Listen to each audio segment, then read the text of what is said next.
This is episode 5, season 2. We have Troy Sears, local lender. Mm-hmm. We got Robbie Felice. Yep. We got Lucky Boy. Yep. We got Luck in the building. pastaRAMEN. pastaRAMEN. Woof. I don't know who does the ratings, right? But pastaRAMEN's one of the, like, it's up there with the restaurants in New Jersey, right? You guys are still like the hot, red hot. Don't ask Luck nothing, all right? You know what? Robbie is red hot. I heard pastaRAMEN amazing things, red but I don't know because I've never been there. You want to know why? Far. Why? It is far.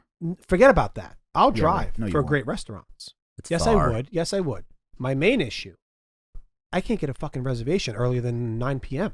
Oh, you guys It's like that? unbelievable. You guys like that late stuff? 9 p.m. Does that have to do with You know the how many people 24-hour? Yo, have you know in asked me Japan? like, oh, I got a reservation at pastaRAMEN. I'm like, oh, let's fucking go. I'm like, what time? 9:30. 9:30.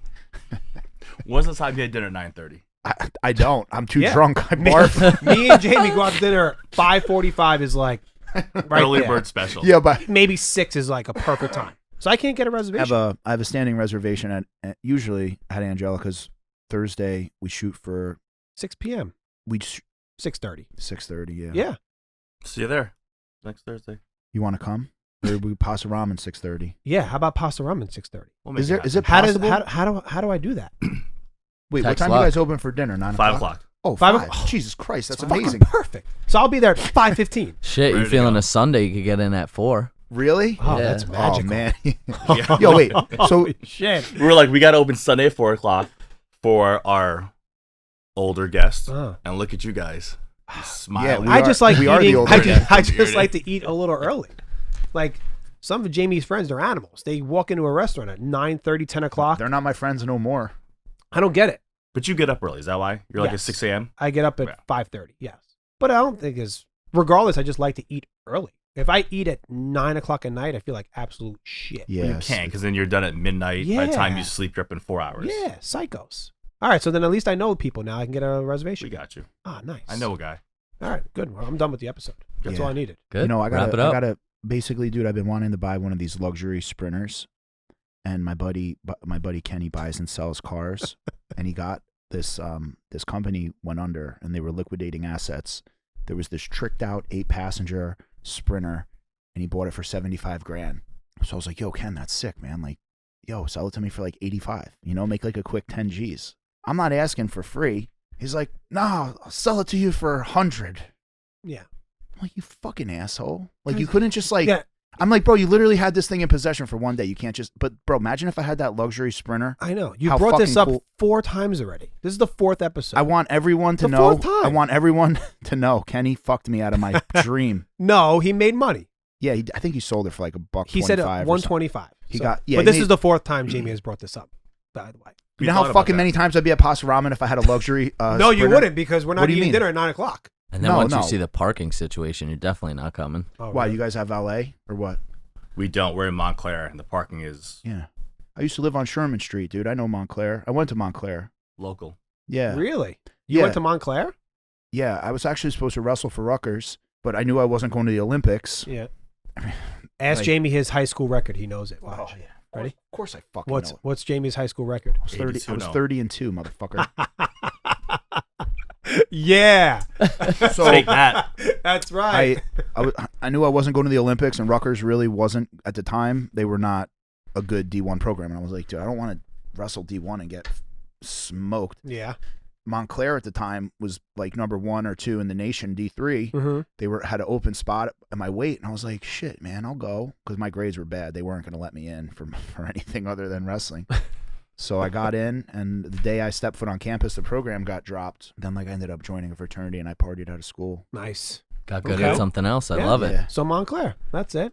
But yeah, no, I love Montclair. And dude, the neighborhood's changed a lot. So I mean, much. bro, where I lived, where me and my boys lived, Mm-hmm. there was like 2 streets in Montclair that were bad. Yeah. And what was really funny was his house got one of my favorite stories of a home invasion, which I don't like home invasion stories at all, but But you have a favorite. my one friend Nick had nothing but books, We do. right? Yeah. This house got destroyed by this home invasion. TV, guitars, computers, they stole everything. Mm-hmm. They look in the Nick's room. He's got a bed with books. Yeah. He was the only one who lived there who didn't lose all of his stuff. They walked right past his room. They looked at the books and they were like, "Yeah, fuck this guy." Next room. Meanwhile, they had Yeah. all the cash in there. Yeah, I that's mean, right. Whatever it was, dude, I thought it was funny, and then yeah, so I lived with my roommate. They were on New Street. New Street was rough. I was on Sherman Street, and yeah, it was cool. Me and my roommate had a big ass pit, Mm-hmm. and that was good. My So the advice for restaurant, anybody in yeah. a bad neighborhood, man, get a big fucking dog. Yeah. That is the best bet. You don't want a gun. Guns will get you in trouble. Mhm. Get a big fucking dog, and that will do more for you than any gun ever will. So you guys are in Montclair. Yep. Where? A different Montclair, not No the big Montclair that fucking he's talking dog about. either. Yeah. Big dog. Yeah. Big dog. But you had the restaurant for how long so far? We're in year 4. Oh, wow. It's We're only been celebrating 4 years. Wow. I feel like No, No, 4 years in Pastaramen's- January, right? Why do I feel like you guys have been around so much longer? Yeah. We were doing the pop-ups before. What do you mean? Like pop-ups? Where? Everywhere. We traveled all around the country like with in a truck? remote locations. Middle of the pandemic, we were finding kind of the craziest spots I could find to just Really? cook and sneak people into it, and that's kind of how pastaRAMEN took off. Took it all around the country, LA. We were just in Vegas with it, the Hamptons, New York City, Oh, wow. Seattle. Yeah, so we did Miami, it for so for- probably 2.5 years before we actually opened. That's the pastaRAMEN way in to do Montclair. it, though, Yeah. dude. That's And you how guys I- been partners yeah. for 4 years? Like ever? Like how'd you guys connect? Almost going on 5.5 years now. Yeah. So how'd you guys meet? Tell me the Tell story. all you. Yeah, I would love it. Go for it, Luck. So Robbie and I got invited to New Jersey Food and Wine Fest. Mm-hmm. We look up, we see the invite list. They're like honoring Thomas Keller, all these like Michelin star chefs. And we're like, fuck yeah, we made it. Mm-hmm. You know, at the time I had 1 or 2 ramen shops. Robbie had Viaggio at the time, right? Yeah. And we're like, all right, 2 local NJ homegrown kids make Mm-hmm. it to the big stage. We get to, where's it hosted again? Crystal Springs. Crystal Springs. We load up our food. We're looking for our name. And they're like, this is the main gala diner room. We're like, oh, sorry about that. Where's Ani Ramen? Where's Robbie Felice? They're like, you guys are in the back, in the back, in the back. So we go down the stairs. We're at the table closest to the washroom. We're setting up. And for the first 45 minutes, there's not a single soul. And our table's filled with like 500 portions of food. And we're just sitting there like, looks like we haven't made it yet. An hour, 30 minutes goes by. One person comes. They have a bite. They're like, not bad. Goes Robbie, goes, not bad. 45 minutes later, we have this insane line. And we're like the 2 back tables. No way. All of our food's gone within an hour and a half. It's supposed to last 4 or 5 hours.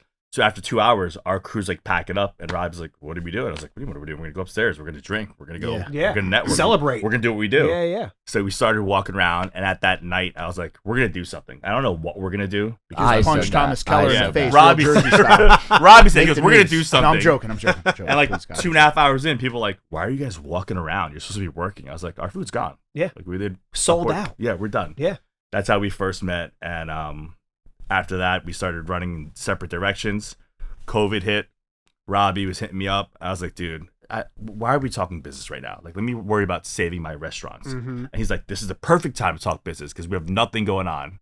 And then I'll let you tell that part when you came over. Yeah. So he basically, I was like, dude, I have to come to your house. Like, I have to tell you this. He's like, yo, my wife's not even going to let you in the house. Like, Yeah. She was the crazy Yeah, person, yeah. like You're not Lysol allowed. on the apples in the beginning. It So was I Wiping talk, down our fucking Yeah. groceries. yeah, I talk him into it. I get to the house and like his 3 kids are like peeking around the door, like, Papa, he's not allowed in here. I was like, guys, it's fine, it's fine. Sits me on the opposite end of the dining room table. Like I'm talking all the way down. Yo, Luck, I have an idea. And he's yelling back at me. But make a long story short, I basically just kind of like pitched him on this. Hey, I have 2 Italian restaurants. Like, I need to do something fucking different. Every 5 minutes, a new Italian Oh restaurant my god, opens. tell me about it. Yeah. So So saturated. I was like, yo, like I found this thing. It's Japanese Italian cuisine. They call it Wafu in Japan. I was like, can we do it? And he was like, yeah, like, you know, it kind of sounds cool. Like he wasn't really sold on it yet. And then, you know, a week went by and I was like still recipe testing. At the time, I kind of created this thing at Viaggio, my first restaurant. I called it Underground Tasting Tuesdays. The only way to book was through Instagram. And I would sneak people in my back door like 100% illegally. Like restaurants weren't Good. allowed to Yeah, be yeah, open. Yeah, good. Yeah. Snuck them in, closed the blinds. Everyone pay me cash, like No that shit. kind of You shit. made it exclusive. That was hold it. on. The best part. Exit cash part. Rewind. It's all right. It's 4 years ago. Yeah, 4 You're years. good. It is 4 years ago. Yeah, they ain't going back. Go, keep going. Yeah, whatever. Yeah, Fuck it. it's fucked up. We didn't make that much. Yeah, they're not coming after us. No way. Anyway, so I was testing this kind of like Japanese Italian thing. All these people that came into Viaggio, like they didn't know what they were signing up for. Mm-hmm. And I was cooking for them Japanese Italian food, and people were losing their shit. So I'm texting him like every Tuesday. I was like, dude, I'm booked for 6 months, and I just started doing it on Mondays. Like, I came to your fucking house, like, let's go. Are we doing this or not? And then, you know, he's still kind of like, you know, whatever. And then a Japanese Italian restaurant opened in the city. And I was like, listen, if we don't do this fucking tomorrow, I'm not doing it. Yeah. So he sent me an address, and he was like, you're going to come here and you're going to cook. We packed up a car, all like, you know, the food. It wasn't even it's not a restaurant. It was like a random, like, clubhouse, man's club, like pool table, fireplace. And we cooked for like 12 kind of like industry professionals, hospitality people, his friends. Before the end of the dinner, they kind of looked at me and they were like, yo, you have 12 more coming next week, so be ready for it. And that's kind of how it started. Is that when you started believing in it? You need the feedback, right? Yeah. With everything we have going on, when you sit around a table with high energy, there's no shortage of great ideas. Mm-hmm. It's, can we execute on this? Is this a concept where this is going to be a great once a month dinner? Yep. Or does this have real fucking legs that we can go with? Yeah. So when it was easy because I was a fan of Robbie and his food already. Mm-hmm. Like my family, everyone, we've celebrated Mother's Day, birthdays, everything at his place. So I'm like, I'm going to love the food. So I'm going to get suckered in to any concept. Yeah. Let's actually go to a place, cook in front of people. And I love having a panel. I hate food tests. I hate when people do R&D and it's like 6 industry bros. Mm-hmm. And it's like, we're going to eat it. You know what to put in front of us. It's good. So the people I invited there were some non-industry, there were working professionals. There was, 2 girls there that, wouldn't like a hefty top. You really tried to set me up for failure. It's just all different types, yeah. right? Who your restaurant would be when you look up. And as we started doing tasting, I was like, this is going to be a hit. This is going to be a home run. I know it. So when I first booked the clubhouse in Montclair, I did dinner, I had like 9 other locations like lined up ready. I was just waiting for that final yes. And before I had an opportunity to even reach out to the rest of them, I had to reach out to the owner of the clubhouse. Like, we're going to stay here for another month. And that happens every single time we like wind up going to a different city. Montclair was for a month. We started booking more dinners. Then we did 2 places in Jersey City. Yeah, it was cool though. We like Right. really did like, I wanted it to be so fucking different. Like we kept me a secret. Yeah. So like that was the very fun chef beginning. was a secret, the cuisine of food was a secret, and the location was a secret. So let's say your wife comes home to you and goes, hey, we're going to dinner. It's $1,000. I don't know where we're going. I don't know the cuisine. I don't know the chef. Most husbands are like, where the fuck are you taking me? Yeah, they were Fuck not this. happy with people. Yeah, Like, yeah. you spent $1,000. We're in the middle of COVID. And I love those. Like, I would see husbands and wives walk in and you could tell the husband's pissed. I'd be like, yo, we're going to win this guy over Yeah, instantly. And they would walk in and, obviously it would be all good. They'd be like, yo, this is the coolest thing ever. Babe, how'd you find this? Oh my God. It was can we invite come only, back? and you got to text the day of your reservation Oh, so you made it with the so address. exclusive that Yeah, people so wanted to be our a part of it. Our That was first it. 8 months, no one else. What'd you spend money on during COVID?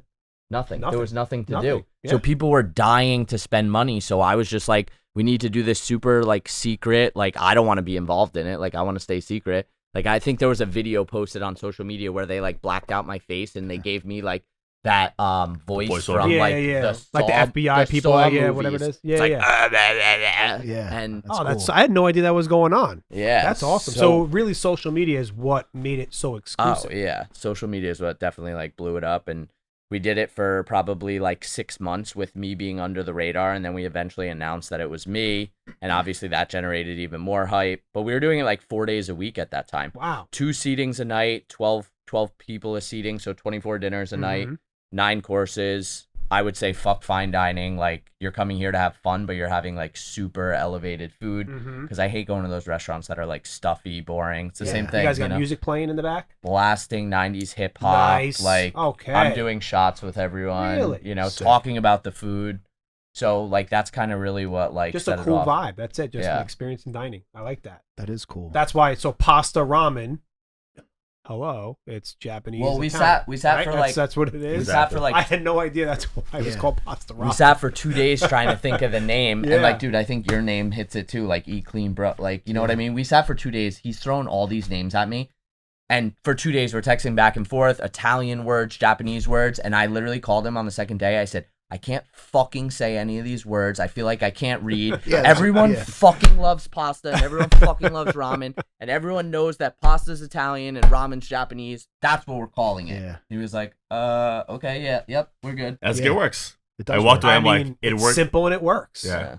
That's it. That's great. I had no idea that's why it was called pasta. I didn't even think about it. Yeah, it's a fusion. Like, I get it now. You know, that's Cool. exciting. Did you ever go? Oh God. no, dude, The missus has been, your wife's been, right? yeah, she's been a couple times. Yeah. I heard it's a sick vibe. It's over there. fucking. Jen's I've been. been wanting to go, dude. I got a sick addiction to Chinese food, man. You do? I know Chinese and Japanese are different, but Yeah. like, it's really hard sometimes picking between Chinese and Italian. He looked straight in my Mhm. eyes when he said that. Yeah. That's crazy.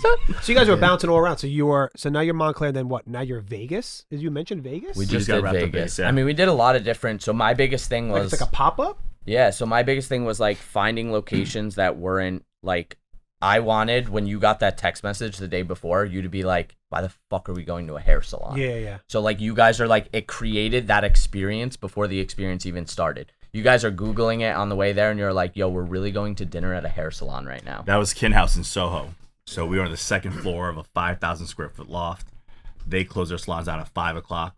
At 3:30, we're in there prepping. People are getting their hair done. And they're looking up at like Robbie and our prep team cooking like, what is going on No right way. now? And We we had, like, host an Morimoto intimate there dinner. the first week. We did Like, host it an was intimate crazy, dinner yeah. for 12 people in the middle of the salon in Soho in this wonderful loft, like overlooking, the So you heart. got to bring all your equipment and everything. Like, how do you cook on these spots? Yeah, we Like, make like a satellite kitchen. We always have it where like, first group's coming in, we do a cocktail reception in one area and then that group's like sitting down for dinner. Mhm. We come out, we talk about every course, but all locations were different. Like we did the 68th floor of the penthouse in the Irby that overlooked all of New York That was City. spectacular. Damn. and So what was like the coolest one you've done? I love that one. I mean, Yeah. that was like the height of my partying. So I was getting so drunk at that sometimes I wouldn't even make the second seating. So like my chef would have to cover for me and everyone would be like, we saw Robbie when we got here, but where is he now? And I'd be like on the couch in the other apartment sleeping. But think Oh, about wow. this. You're walking into a penthouse, and when you walk in, it's How a I- welcome area, and then it's a bedroom. So our guests were walking past the bedroom like, Like, what the fuck? is going Yeah. on? Is this Robbie's Like, apartment? this is a sex party that we're about yeah, to they're walk like, into. Like, what's going on? it's a swingers here? party. They're Yeah, strapped yeah. for cash. Robbie's going to cook in an apron. Like, I'm Yeah. all in. So you walk Wow. past the bedroom, and instead of having your traditional furniture, living room set, that was our dining room. You had a small kitchen, but we had another room they gave us across the hallway. So there are people that are coming home from work, just going back home, and we're running across the hallway, prepping food, coming back, and hosting a full-on dinner series. Damn. So those were the ones in Jersey though. Then we would like, we did 2 in Miami. We did, talking about Darren earlier. Darren was with us in Miami at the Faina. We did the Faina rooftop. He was there opening night. I think we cooked breakfast that morning too. Are you guys still doing those kind of parties, or you're done with those? I leave Sunday to go do one in Puerto Rico next week. Shit. So we that's have still like at its core, we still love hosting and doing Yeah. that. So Yeah. Robbie, for this year, you have Puerto Rico coming up. What else you have? You have any of them coming up in Jersey? Or you're done with it? Because 'Cause now you have the Jersey. spot, I right? like to use it to go like spread it out. Like I'd rather people go to the Montclair location and then have people that love us and Yeah. like follow us, kind of like see that we're going and doing it in other places. So Mhm. they either come and travel with us. We have one couple that has literally gone to every single pop-up Really? location. Yeah, Like wherever you guys are, they show up. showed up in Seattle, LA, Oh, wow. the Hamptons. It's a pretty cool concept. Yeah. But every concept Yeah. or city we look at, it's because we want to get proof of concept there and we want to open something there. Mm-hmm. So the second we fell in love with Miami, we were like, we're going to open something there. Okay. The second we left Resorts open? World in Vegas, open in we have a Miami? spot. We have an LOI out. Fingers crossed. Hopefully 26 will be the year for us in Miami. Oh, nice. Well, I can tell you this, man. I know for a fact Fort Lauderdale, like going Palm like, Beach. Miami's gauntlet, but go up a little, man. You'll That's what everyone keeps saying. Yeah. Yeah. Any celebrities? Tons. Really? Anyone you could name drop? Adele, Michael Strahan, Really? Halsey, ASAP Berg, half of the Giants, half the Jets. Damn. Great regulars. I didn't get a text. Did you get a text? I think Bro, he got a I guess text. I thought I was a lot more important. I than know am. he got a I'm text. fucking I'm important. telling you, bro. North Jersey people are like Central Jersey doesn't exist. Shut the fuck Well, up. apparently we don't. Why No, do you know Central? we Aren't you do. South? This is Central. This is Central, dude. It's Central. It's not South. Yeah. Right Yeah, now. but then Right there's here? the No, argument we're in of Central. like, I'm is there just- really a I'm- Central I'm- Jersey or a This South is Jersey? we're gonna put a fucking map on the wall and just pinpoint Freehold. You know, you can still go another 2.5 fucking hours south before you run out of New He Jersey. you just was waiting ignited for that. it. He was waiting for Good. that. I needed a little fucking energy out of him. Okay. the 6 espresso shots. Come on, let's go. I don't know what the hell's going on. All right, how today. about this? Ask him. What's a perfect night at Pasta There Ramen, you go. dude? Like, run me through the fucking apps, man. Like, Yeah, we me, just me sat and Troy, down. me and Troy are coming to Pasta Ramen 5 p.m. Yes. Perfect night is you leave Central Jersey at 4 o'clock in a Sprinter. You Yeah. roll up with 7 of Yeah. your friends Uh-huh. after he gave you a great deal. In I get Sprinter. onto the Parkway at Yeah. At Hold on. fucking- He's got me. He's got me. Keep going, Luck. I got it. Go ahead. You get there at 5 o'clock. Oh God. Oh Fucking man, amazing. first table in You guys have liquor license or you bring your own? BYOB. Even So you better. you Even come in better. with your crate, everything you like. Yep. Robbie's there on the line waiting for you. You're the first table. Yes. Yeah. I'm your maitre d'. Yeah. I'm I think I'm gonna close my eyes. Close your eyes. close your eyes. Envision Wait this. until we get talking about the food. Yeah, You're really I'm gonna ready be able for to. it. We Go ahead. start walking you through this journey of unfamiliar yet familiar dishes, Mhm. right? When you talk about Japanese and Wafu Italian, you're like, oh, I've never had it. Pasta ramen, Japanese Italian. You've never had Italian food in Jersey? You don't love Japanese food? You can't close your eyes for 1 second and imagine what these amazing bold flavors together. But when they form a perfect marriage, and Robbie says that all the time, I'm gonna steal this line from him. When you first have a couple bites of the dish, and you're like, "Oh, this is no, this is more Japanese." You're like, "No, I taste more." That's when he's got you, and I think that's the beauty of the concept. No matter where we are, no matter how cool the venue, the hospitality, the energy, the wait list, all that is second to the food. Okay. The reason why we signed up for this is Robbie understands Italian food like the back of his hand. It speaks for itself. But when you blend it with Japanese influence, it works so well. You look up like, how did this happen before? Yeah. Yeah. How is this the first time I'm having all these flavors? Yeah. It's just fun. People like the unknown. Like everyone likes the unknown. So to dive into something that is literally unknown, like he said, like I'll put you on the spot and I'll be like, yo, you just ate that. Is it Japanese or is it Italian? If you pause for like even 1, 2, 3 seconds, then I nailed it. If you're like, yo, this is a fucking Italian dish, then I'm gonna be pissed and I have to go back to the drawing board. Damn. And like, so everything's based around that. But like once, me and Luck partnered up, I really, the cooking things, like I love that. Like I wish I could just sit in the kitchen and cook all day. And obviously that's like what's cool. But once I partnered with him and really started to learn more about like the hospitality side of it, that's when I really dove into like, dude, you walk up to the front of pastaRAMEN, there's nothing. It's a blacked out building. Yeah. With tinted windows. So Zero like, sign, and you hear zero Biggie as you're sign. walking up. yeah. That's what's up. The tone is set as you're Spray approaching the paint, restaurant. You know you're about to have a good graffiti, night. Uh-huh. just like fucking different. Like I hate walking into every restaurant, and restaurants are just Stuffy. predictable these Yeah, days. yeah. Cool, you got the $1 million curtains. Cool, like this looks like just like the other designed restaurant. So I wanted to be like super different. Obviously, we're doing Japanese Italian, so already the inside, the feel is gonna be different. But having it like fun, cool, hip, vibey. But at the same time, there's no fun, cool, hip, vibey restaurants that's like chef driven. It's all like, oh, hey, we built this $10 million restaurant and like there's no name chef back there. I just hired some schmuck off the streets that can like. But that's the best make thing whatever. about going to Tokyo. So Robbie and I have been to Japan twice. Nice. How And cool is that, huh? unbelievable. But some of the best restaurants experience we have, you walk by and you look and there's either a 6x3 sign or there's no sign. And you go in and you have the best night of your life. You forget where you are. On the way out, you're like, I'm in a side street alley Yeah. with zero signage. Oh, and we remember did that that, night at that Montclair. you walked into a random house because you thought it was a restaurant? We'll talk about that later. Oh man. Dude, We're we're in like the- on fucking Google Maps, and I'm like, dude, I don't think that's a restaurant. He just opens this door and like, His whole family With just no sitting lock. there. literally, Oh, wow. It's just an old. excuse me. I was And they like, come there and there's like, what are you looking for? I'm like, is this a restaurant? They're like, I'm having dinner. I'm Yeah. like, can we dine with you? We're hungry. Oh my god. All right, so then appetizers. Walk me. So we sit down. I hear the Biggie music. Me and Jamie sat down. It's 5:20. Now what? What's your You go go-to? to besides the calamari, you go to the ketchup at Big Gyoza. Yeah, what's going on with the calamari, man? What are you seasoning that up with? Run it down. Let's damn, go. I have to Break give it him all down. the secrets right now. We don't have to give Break it well, down. whatever it says in the menu. I mean, I don't know. Like, obviously, you guys are gonna come with a big group, so like everything's family style. We have these like really cool like nook tables. I mean, if Luck really likes you guys, he'll probably maybe put you in the speakeasy room next door that no one knows about.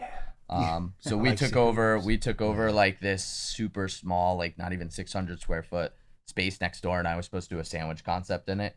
And instead, we just made it an add-on to pastaRAMEN. Like you can't even tell that there's like a little walkway through. So when people eat over there, we actually take you back out the front door and we walk you into there, and it still says like the old name Cecilia Mia on it and stuff like that. Is that open at 5:15 also or no? That is open. Okay, at cool. 5:15. We take your phone. That put whole it in a fucking pouch. room Okay, could be I like yours. that. Oh wow. We could set you up with your Yeah. own bar in there. Like that's Yeah. like private. Jamie, can we fucking put this together?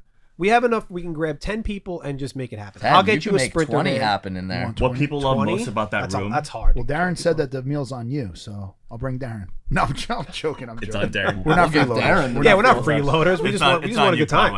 Conway. The best part about that room sidebar is that we take your phones, we put it in a pouch, like you're going to like a comedy show, Yeah. a Broadway show, and you walk in, you're like, why would you take my phone? Like, don't you want me to document this experience? Mhm. Like the camera eats first nowadays, and you think we'd want every single person in that room. to talk pastaRAMEN about was that room. built on phones, so like I wanted to the like opposite. go No phones there. backwards and be like, "Yo, this is crazy." I Enjoy created the this con-" experience. Yeah, That's exactly. it. Yeah. People leaving there like, Yeah. I didn't text my kids. Yeah. I didn't look at anything in any Slack, none of my emails, no business talk, Mhm. and I had 2.5 hours with Jamie.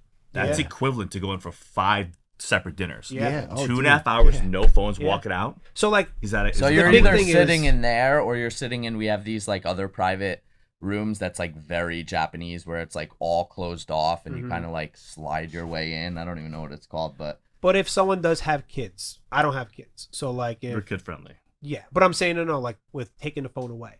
I mean we're yeah. Yeah, we've it's not been like, leaving. you know, You got people to can- step out. You they gotta step out. Yeah, Okay. they step out. We give them I a phone like that. outside, but there's no phones inside, no Really photos. worried about kids for not having kids. No, just the group that we would come with, everyone has kids. So like, I want that experience. I don't give a shit. Yeah. I'm good. I'm walking right in there. Here's my phone. I'm hanging out. But you know, like we're gonna do it. We do it the right way. All right. So we got calamari for appetizer, right? Yeah. What's a couple other things?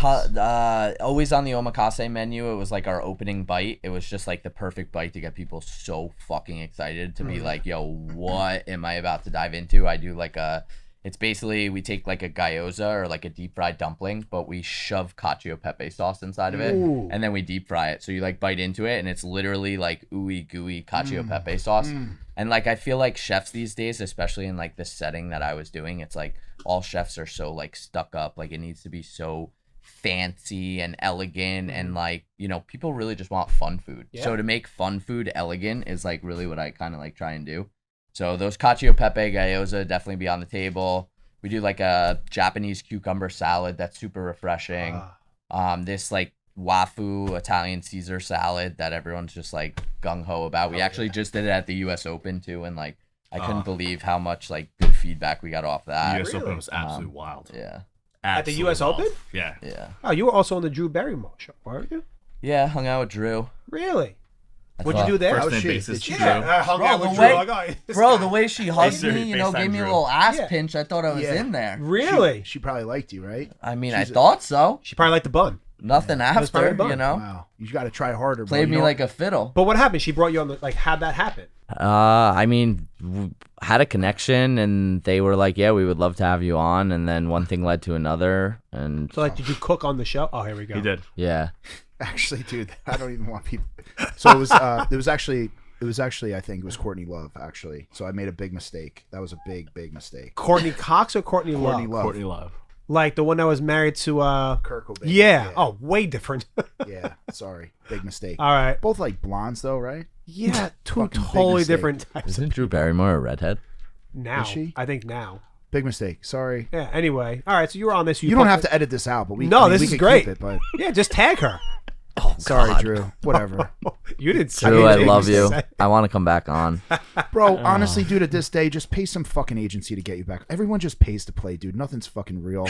Everybody's fucking. All these food influencers like, oh my god, it's the best fucking thing ever, bro. I'm done with these ads. I'm done with everything. Bro. Like I said, bro. Early on, Factor 75. It's 75 million a day they're paying for ads. Like, if you don't like, at the end of the day, you take people's phones and shit because you're so fed up with the bullshit. Like, you're not gonna exploit my fucking passion. You're not gonna. There's, dude, all these people on the internet who they don't want to just get outside and get a fucking job and work. They're trying to make money off their phone. Yeah. Like, you guys are running pop-ups. I was, dude, for fucking 10 years getting laughed at, humiliated to get where I'm at today. I did my time. I did the work. I don't give a fuck if you pull your phone out and say it's good or bad, dude. Like, Yeah. I fucking raised $1 million for fucking sick kids. I've done millions in food for underprivileged people. I've helped thousands of people lose weight. I've done And you're a huge fan of Drew Barrymore. huge fan. Yeah. So She's opened all those doors. all those stupid TV Yeah. shows, bro. First off, TV's fucking dead. TV's dead, radio's dead, doesn't matter. They're going to be No. scrambling. They're going to be on YouTube soon. You'll see. Everyone's getting fired. Even Funk Flex got fired, bro. No, he Funk quit. Master Flex. No, he didn't quit. He retired. Yeah, right, he retired. He was You think- 85 years bro, old, still you think dropping those bombs. You think those guys You get paid can't enough hear a money to song, retire? Yeah. by the They're going to way, be working without until the day they 400 die. bombs. I know. Funk Master Flex. You think he saved his money? Come on. I love Funk Master Flex. I love him too, but Friday Night Street Party was the shit back then. nothing to do with love or not love, but Yeah. he fucking lost it. The radio's dead. Yeah. TV's dead. When you guys were in Japan, like, was that like your coolest fucking? I'm trying to. Yeah. Yeah, like, come on. Funk Master Flex. Anyway, Japan was surreal. like, was for that Rob like and your best place that you've traveled for I. food? Hands down? Really? Japan is the vacation spot that you go to, or the destination that you compare all other cities, all of the Yeah, vacations right. to. What's like Tokyo like? Insane. Like what is it like 5 times New York City or We something? don't have enough Yeah, time 5 to to 7 talk about times. Tokyo. But let me tell you something. It's on Where do my, you even it's on, fucking- it's on where my do- list. But where do you even start? Like, the Honestly, city's so big. you love food. You just Yeah. buy a ticket there. That's all I have to say. But how do you like know where to How long does go? it take Like, to get there? 17 hours. Jeez. 16 on the way back, 13 and a half, 14 there. No, that's not bad. Listen, you get a lie flat, you fall asleep, you wake up, you're in the best city in the world. Everything they do there is so calculated. Everything's just done right. You look up and everything makes sense. But Wow. sticking on the food for a second, we land and it's like 4:30 in the morning. We're running to a convenience store. Just walking to a 7-Eleven Yeah. and getting an 7-Eleven's egg bomb sando there. Oh, or their yeah, fried yeah. chicken cutlet. They have food there that you can get from the 7-Eleven that rivals some of the bakeries and cafes that we have. It's just the level of care, right? And that's why Italian food is so great in Japan. I could take you to half a dozen Italian restaurants in Japan. You'd be like, where am I and why is this so Why? good I didn't right know now? Italian food was so good in Japan. It is unbelievable. I think- Look at the top. If you go to top pizzerias around the world, Yeah. Pizza Top 100, number one, top 3 in the past 5 years have been in Tokyo. Really? Wow. That have outperformed and beat Yeah, they're up Naples. They're Yeah. up there. Yeah. I would never even think that. Yeah, I think. Well, they truly they do their due diligence Yeah. on really studying the craft. Like They've they run out they of have the the they Japanese have, the scotch, have, right? have The run out whiskey, of things they to have the- perfect. I mean, the everything. Japanese and the whiskey. second you Really? teach, yes, It's on my list. I really want to go. I just want to be able to go Yeah. away for 15 days to really experience it. So like you can do a 5-day food tour. If we set it up right now Yeah. and said, pastaRAMEN is going to Japan, we are going on a food tour. We were our first time there with Robbie and I. We were there with Chef Morimoto. Morimoto is doing a Dream Legacy project in New York City. It's called Little Japan. It's his take on Italy or Little Spain. Really? And it's like 15 to 17 of his favorite concepts, a yokocho downstairs, a return of Iron Chef Morimoto restaurant. We were going there for R&D, and I'm like, Robbie, I was like, we're going to go to Japan. He's like, booked. Before I even hung up the phone, he's like, we're there. Mhm. We That's cool, land, and in 6 days, we went to over 28 restaurants. In 6 days, 28 restaurants, not including all of our convenience stops, our ramen stops, I our was like standing dragging sushi him. spots. Damn. They have that, like, egg I would salad, eat, right? I would eat 2. 3 times before he even woke up. This guy would eat 6 meals a day. No, Like big ones or just like a couple 6 bites? big, but then like I would work in like Random, every like- time we went past like a convenience store or a bakery or something. I'm running in to grab something. Damn. The food there is absolutely spectacular. Huh. And you walk, 15 to 18,000 steps a day. Yeah. and So you're you're burning it off exhausted, anyway. so you're Yeah, fine. yeah. But if you guys ever want to go to Japan, Tokyo, we have a laundry list of never ending. Wow. I mean, Spectacular. I want to go next year. That's my plan with my wife. We're dying to go. We got you. Huh. We got you. Out of this whole podcast, I got a 5:15 at pastaRAMEN Yeah. in a couple of weeks, and I got a list to go to This Tokyo. Realize was when we good, got man. invited. This was good. Fucking great. It's Yeah, unbelievable. I got to tell you, man. I thought Japan would be cool too, just because the culture is like insane. They clean up. They like care about You each learn, other. you learn just like it's not just about the food. It's like that you brought that up. It's more than just the food. It's the city is just immaculate Mhm. and like everything. Like if the person's job is to open a door, they're the best at opening that door. Yeah. There's no one better at opening Yeah. that door. 3 steps towards, it's a bow. They're reaching over 90 degrees. They're opening it. It's the same It door almost every like single teaches time. you to be a better person. The Yeah, yeah. discipline Yeah. Mhm. and the culture at such a young age is Sitting here hunched over like a sack as of we're talking, shit. I'm like this. I'm trying to be all When proper. when my kids went, they get there at the first traffic light. And this is 6 a.m. Not a single car coming by. So they went to school in New York. We're Jersey, New York people. We get there. The youngest like walking across the street, big red hand. I'm like, whoa, what are you doing? He's like, there's no cars. He's like, we're gonna wait. I was like, you have to wait in Japan. You wait, so there's no jaywalking. Yeah. He's like, it's 6 a.m. There's not a car in 3 blocks. Yeah. Like, you just still wait. Somebody comes right behind us and they give us the nod and they just wait. And he's Wow. like, there's 5 of us waiting at a traffic light With no cars with in no sight. cars. And that's just a small piece of culture and discipline that the Japanese have. Yeah. And it's admirable. There's not a single garbage can on the corner of every street. You're responsible for your own garbage. Yeah. And your own waste every single time. When you go there, it's mind-blowing. You want to take a little piece of it back. And every time Robbie and I go, we come back and we make our restaurants that much better. There's a fine-tuning that we have. We walk past the restaurants, we're like, you know what? That's not acceptable. Let's make sure it runs parallel to here. So you're picking up from little tips in there and bringing it back. You have to. That's the Yeah. best part of traveling. That's the best part of eating. Otherwise, you get stuck in your own world. Yeah, You think true. that everything you do is perfection when it's not. So you said restaurants. You have other restaurants, you guys? Yeah, good. What do you got? What do you got? Give your long list first. Greatness is in the little details, man. So I know. It is. I know. So Montclair Hospitality Group started off at Ani Ramen 2014, but a year after you started Eat Clean Bro. We started off in Montclair. We have 6 locations now throughout New Jersey and New York. Wow. We have another 2 opening up, one in Ridgewood, one in Paramus, Bergen Town Center. We also have our second partnership. You know, actually, why I love talking about this, quick rewind, is that every part of my story or concept that we create has always led me to open up another door. So we wouldn't have pastaRAMEN without Ani Ramen. If I didn't decide to open up that Japanese, New Jersey's first, authentic Japanese ramen house in Izakaya, we wouldn't have it. In 2014, there are 2 things that my family and I would wait online for in the city. It was ramen and pizza. 2 concepts. No matter where we went, we'd wait online for those 2 things only. Anything else, if it was a 10-minute wait, we'd go somewhere else. And my wife was like, so there's pizza in New Jersey, which we're not doing, or there's ramen. So we decided ramen. It worked out well. Thank God I listened to her. And years later, as we started to scale Ani Ramen, it became like stamp and repeat. And I wanted to fill the creative void with something different. So when Robbie approached me with that, I was like, this is what I've been looking for, right? So pastaRAMEN is our second concept in Montclair Hospitality Group. Like Robbie said, we traveled across the U.S. We opened up our first brick and mortar in Montclair. That took us around the country. That gave us national press. And when we had an opportunity to do a sushi concept, we're like, let's just do Ani Sushi. It'll be a spin-off of our regular concept. It'll be great. Ani translates to older brother in Japanese. I got 3 boys. We don't have a sister restaurant. We got a brother restaurant. But we landed at a once-in-a-lifetime meeting with Iron Chef Morimoto. And we said, Chef, we'd like to bring your restaurants to New Jersey. And he was like, New Jersey? He lives in New York. When he's not in New York, he's in Japan. But we had an opportunity to meet with the Morimoto team. We laid out our vision. And he's trusted us with 6 different openings, 6 different restaurants right now. What's that team like? Because when he did the Iron Chef, dude, he wasn't just making 1 or 2 things, bro. He was making like, how many things would he make on the competition was the stuff that he would pump out, the detail, the execution, like He's a magician. It's unbelievable. He's a magician. 100%. Yeah. He's No, the he's be- like, he's you the watch best of him the and you're best. like Michael Jordan playing some 5-year-olds right now. Like, what are you doing? Back to that 5 p.m. rezo. Now they have to go hit by like we'll 8 do it. p.m. Yeah, So now it's turning into a late night. I have to go to 2 places in one day? Yeah.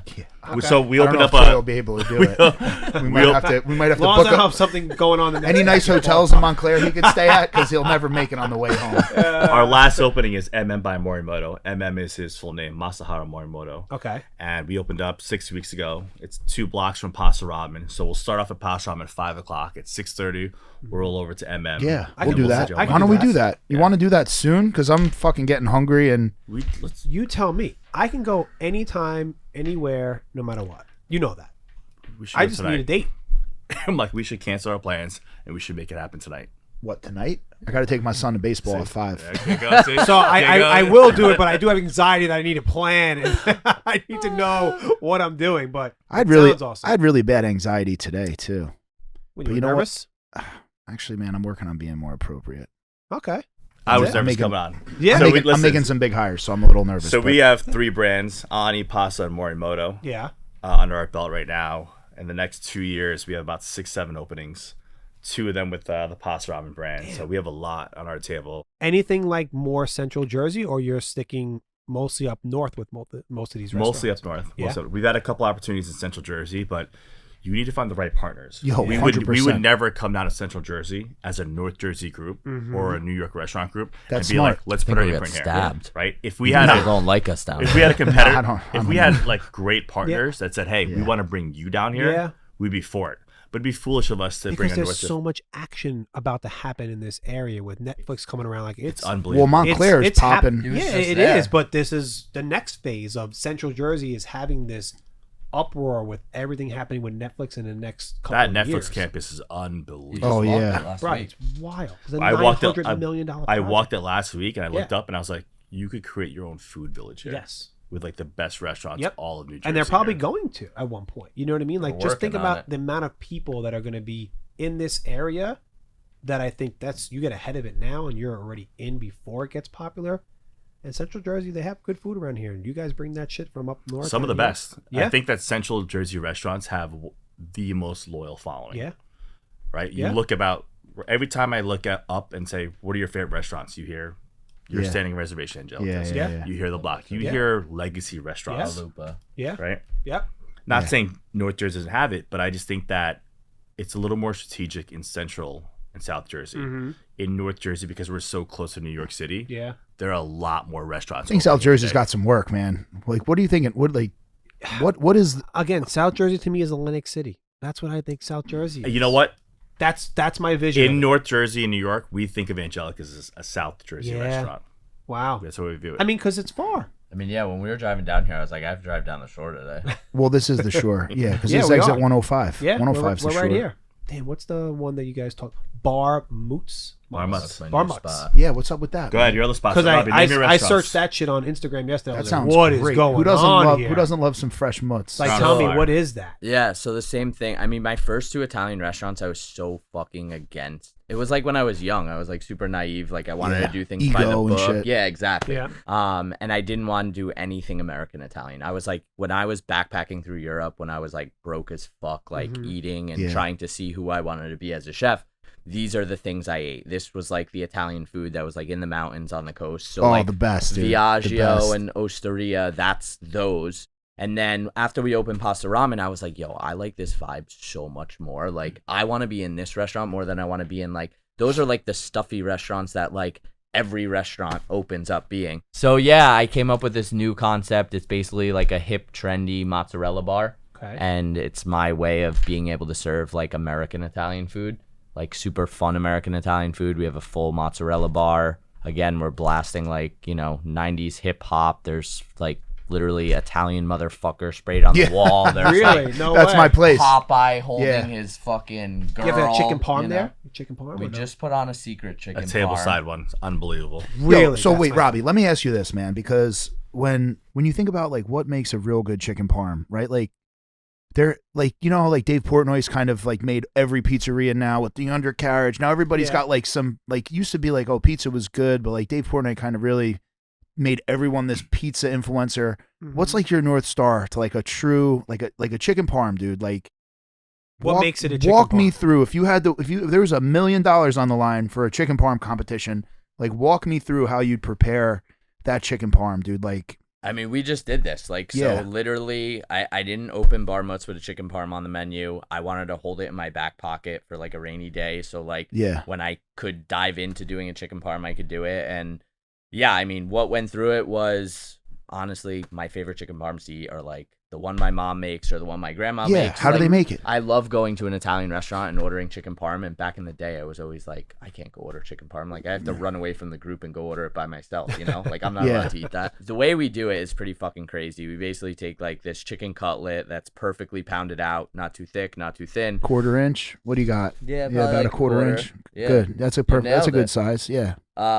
So that's on the plate, and then we, like, smother this thing with basil, just, like, fresh basil. We walk out with a cart table side. We have a nice Hexclad pan. It's got like a spicy a la vodka pomodoro sauce. We cover that with cheese. That whole pan goes in like a salamander and gets like nice and broiled and crispy. Plate sitting right here. We take that pan and we just pour the cheese and sauce over the top. Nice and crispy. It's got like that super fucking viral moment, but it also plays like a good part because like I feel like when most people are used to eating chicken parm, you either get a chicken parm that's got like way too acidic of tomato sauce because they don't cook or it it's right. too sweet. It's like, Too sweet, yeah. And then you either get like the chicken that's just been like fucking overbaked in the oven and like the cheese is like not the right consistency.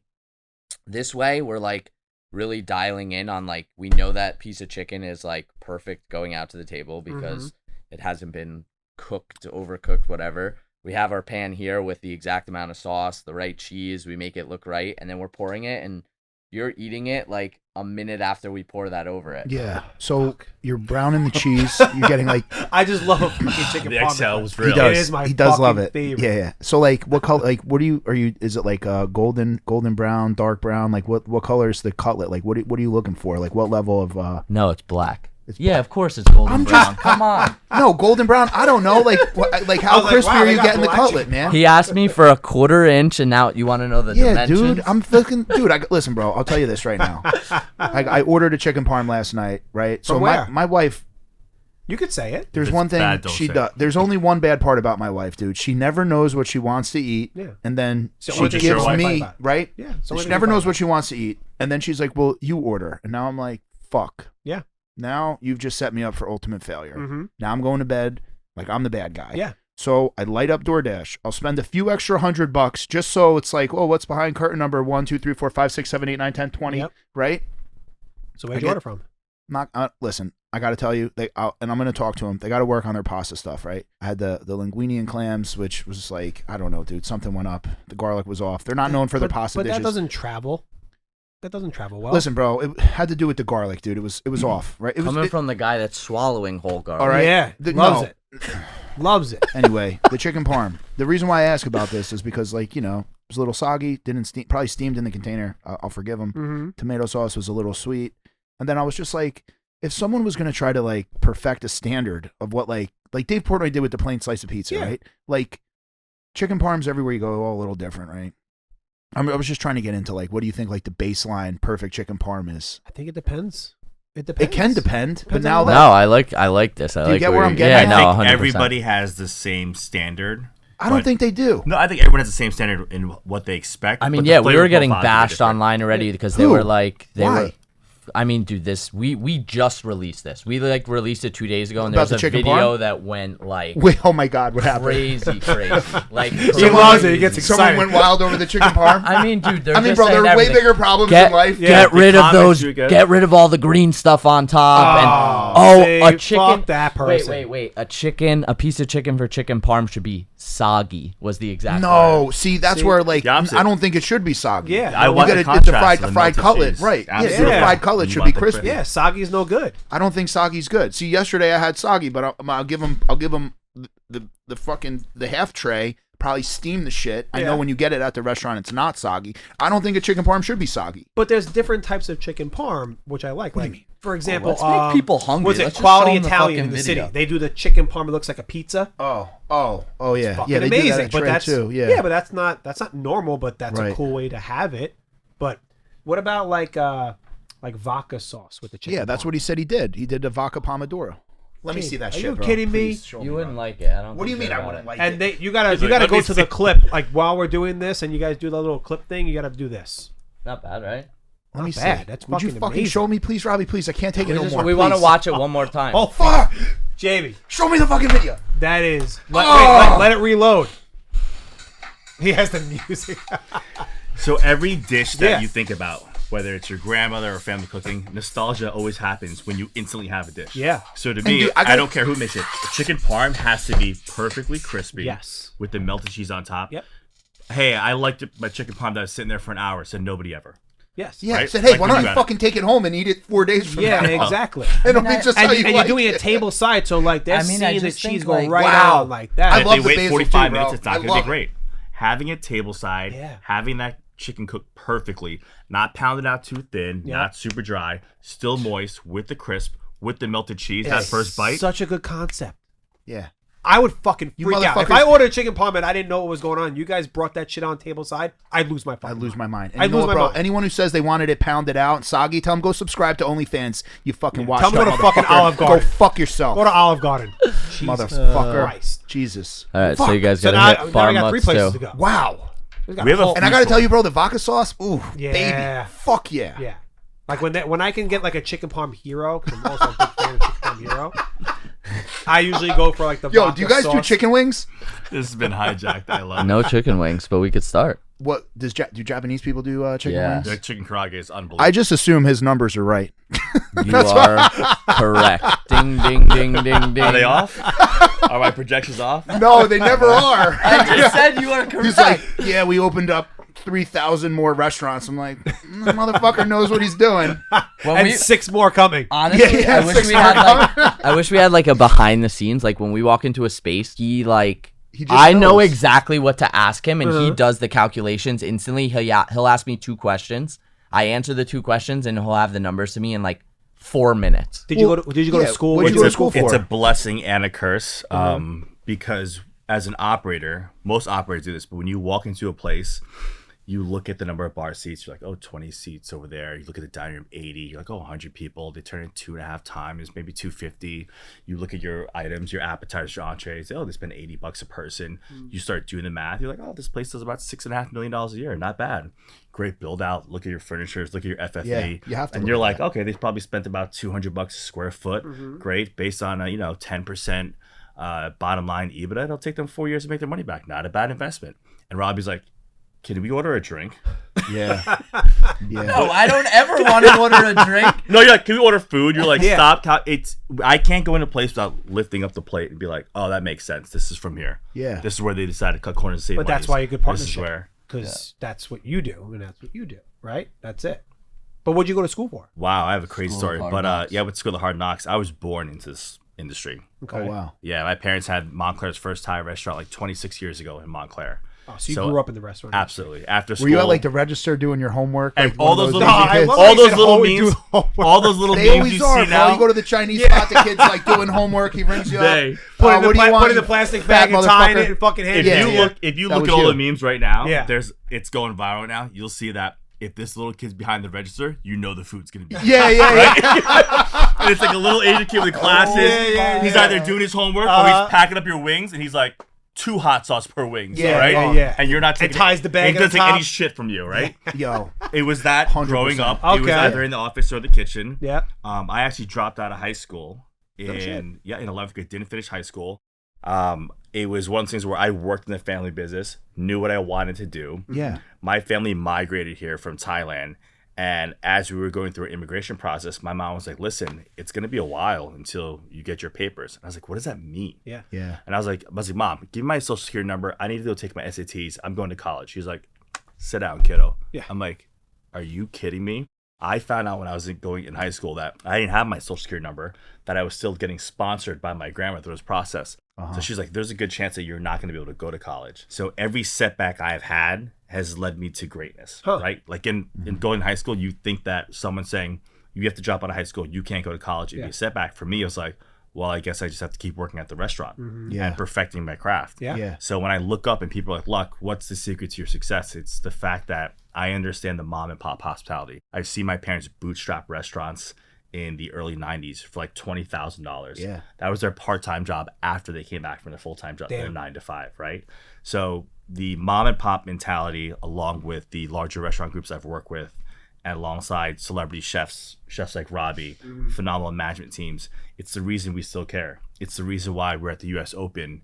And our second day, Robbie's like, they lied to us. We didn't do 500 portions of scampi. We did 1,000 portions. This guy did 1,000 portions of scampi in a single day. Damn.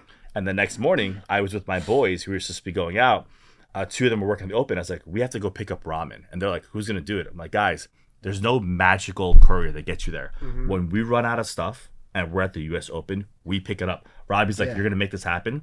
So instead of going to my new restaurant that I just opened up 6 weeks ago with an international renowned chef, I was driving to the factory in my car. Yeah. We picked up 20 cases of fresh ramen. my boys in the back. We got to the parking lot at the open. We drove around Queens. We emptied it. We loaded it up, and I was like, "That's the day of life of a restaurateur." Yeah. Not all the kicked the glamour. boys You people did out. exactly that what you highlight. needed to do. Drop You the didn't ask for bombs. help. You just fucking got it done. It just That's that's it. problem solving 101. Yeah. And I wouldn't have done that if I didn't have the experience of watching my mom grind and work at a young age and see that. Like, you know, they did what they had to do to provide for us. And I'm a numbers guy now because I had to be. I always plug in the hole. You know how it is. When you open a business, you wear 20 hats. Yeah. And as you become more successful, as you begin to scale out, you pay to remove one of those hats. Yeah. Yeah. You're like, you Yeah. take on social Yeah. media, you take on this. Naturally, I found a niche in the numbers, insert racist joke here, like what Jamie Yeah, would do, yeah, right? yeah. I'd be like, Jamie's like, so you grew up with Kung Fu and math and you were good at chess? I'm like, yes, Jamie. I was Yes. thinking for pastaRAMEN, like a big Tony Soprano, like Kung Fu, you know? That'd be a great painting. That's on the next mural. yeah, that's on the Tell next Victoria. mural. We're gonna call her standing girl. next to it. Like, Yeah. Oh my God, that'd be great. That's hilarious. Oh, whatever, man. It's not that offensive, was it? No. Okay. Well, I don't know. I We might love you get long canceled. time. Yeah. No. Think I'll get canceled for that one? No. Out of all things you'd get canceled for? No, yeah, not that's that. what we're gonna get canceled for. Yeah. No, I got your back on that one. Thanks, man. It was good because it was right. It's accurate. It was good 'cause- Most of the time, it's You know? only funny Yes. if it's true. Yes. If it was wrong, he's like, no, fuck. What do you mean? No, Like that's you bad. can't Yeah. open. You got to know what you're doing. Like I feel like restaurants are one of those things. Like you can get by with like one or two, but then once you start scaling restaurants, like shit can go. Like they say, like with Sideways the quick. restaurant business, like it'll hockey stick and then it's good, but it can also hockey stick down Yeah. where it's bad, right? Yeah. Like bro, come on, we've seen people crash and burn, right? And 1,000 sometimes million. like sometimes they're really good chefs too, but they just can't. You know, you can get by with like one or two restaurants, like by the seat of your pants, dude. But if you don't have some systems in place, once you get like, I don't know what the number is in restaurants, but I know with me, like you said about partners, man. Like my kitchen in Atlanta, kind of, I had to shut it down, dude. I had the wrong people there, so and then I started running meals in vans. I'm in my bathtub doing an Epsom salt bath, and I fucking map Atlanta, and I'm like, ooh. It's like 12 hours away from here. Yeah. Yeah, it's like 6 hours down, 6 hours up. I'm like, we just run vans. I'm like, I don't need a commissary kitchen down there. I could just feed it from Jersey. Yeah. Crazy. And I started shooting vans up and down the East Coast for a little while. And then I'm like, Department of Transportation. I'm like, this isn't technically illegal yet. No. But I'm like, this is probably some gray In the area. gray. It's like the Totally COVID in the shit. gray, Everyone did what they had to do, and It you was did a what you had to weird. do. It was a weird gray area. Of Yeah. It wasn't illegal, but it was probably highly frowned upon what I Uh-huh. was doing. So I just stopped doing it. When you guys were doing like everything through COVID, like, do you think that helped because it was so exclusive because you were doing things under the radar, or 1,000%. that helped, Made it cool, dude. right? Well, North Jersey Like, was it was- weird though, right? Those people really bought into those rules. Down here, people were pissed off. I think Like, as time It went was on, the Wild pe- Wild West. Central Yeah. Central Jersey Yeah. people were like, "Man, fuck you!" Yeah, Like, but there was a lot of people that felt that way at one point. But It was you almost like guys- Florida. It was like a Yeah, free Florida for all. didn't give a fuck. well, There was no COVID. Down I remember I there. went Didn't down to exist. Florida. I ended up doing Yeah. an Airbnb with my wife for Bro. like 3 weeks. We went to a restaurant, just everyone was just fucking hanging out. We're like, what is going on? Dude. It was a different world. I had E Clean Bro in New Jersey. I had E Clean Bro in Georgia. Georgia was only shut down for 2 weeks, Yeah. dude. Georgia never closed. It was a wild, bro. Wild. I can't believe it was I 5 don't even years know. ago. Yeah, man, Wild. what a wild. Yeah, Georgia was a wild state. It Yeah.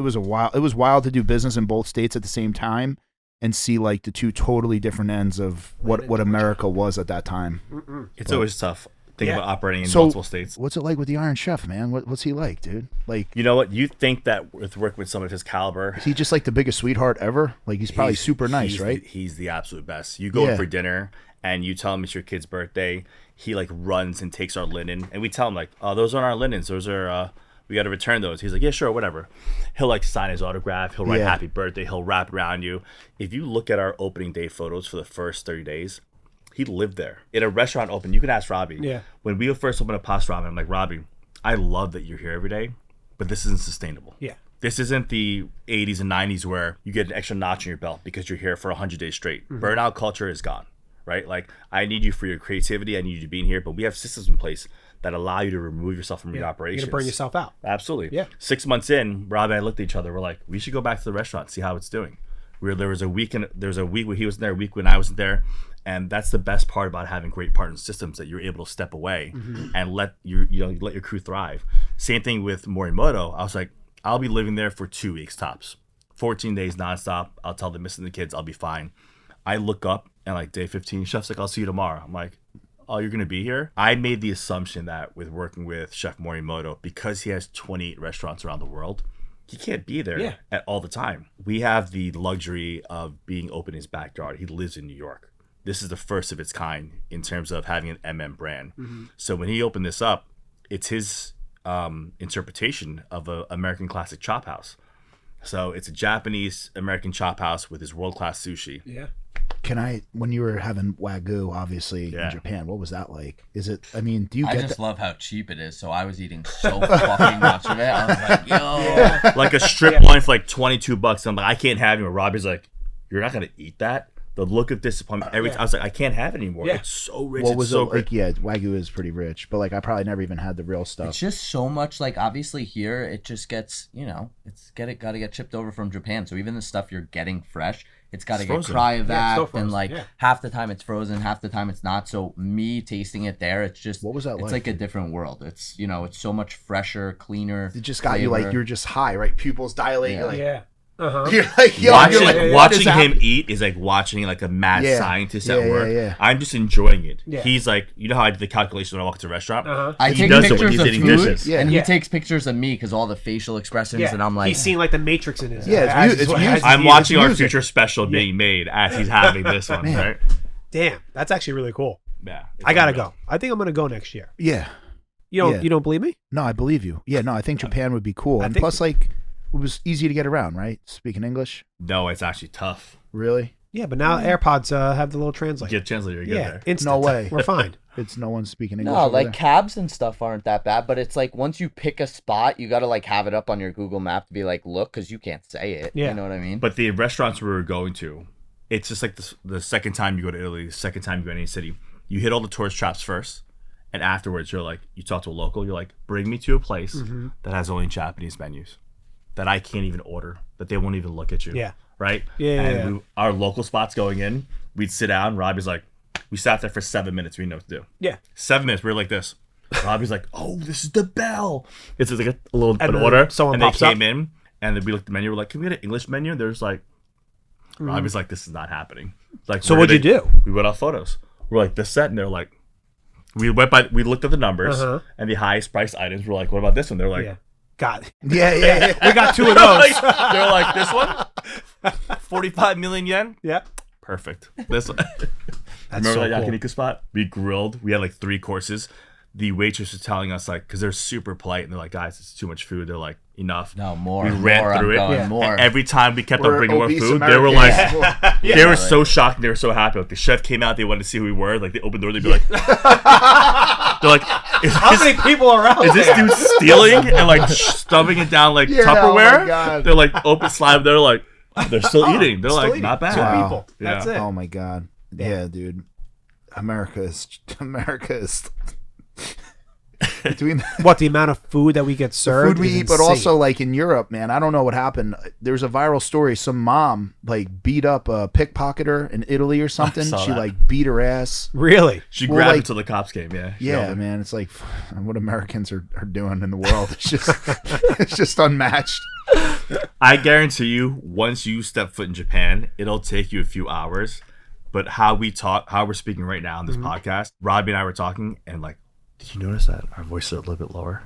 The respect. Yeah. You automatically, you get absorbed into their culture. And It you doesn't shift- take long. yeah, you shift into it. You just shift into Yeah. it. You By guys the know, time you guys leave, know you're like, Joey, right? Joey, chef, whatever. He's got a spot. He lived in Japan for a long time. He came back. I'm like, Joey, you on fucking ketamine, man? Like, what's going on? Serge? Yeah. Yeah, Joey Serge. Oh, I love Joey Yeah, Serge. I went yeah. to school with Joe Serge. Yeah, his brother too. Yeah, John. Yeah, he was like real. Yeah, yeah. He was real Japanese. For He's a minute. back now, Joey. He Yeah, was yeah, away no, for I a know. while. But bro, yeah, when yeah. like he would was come real back, he Japanese was like,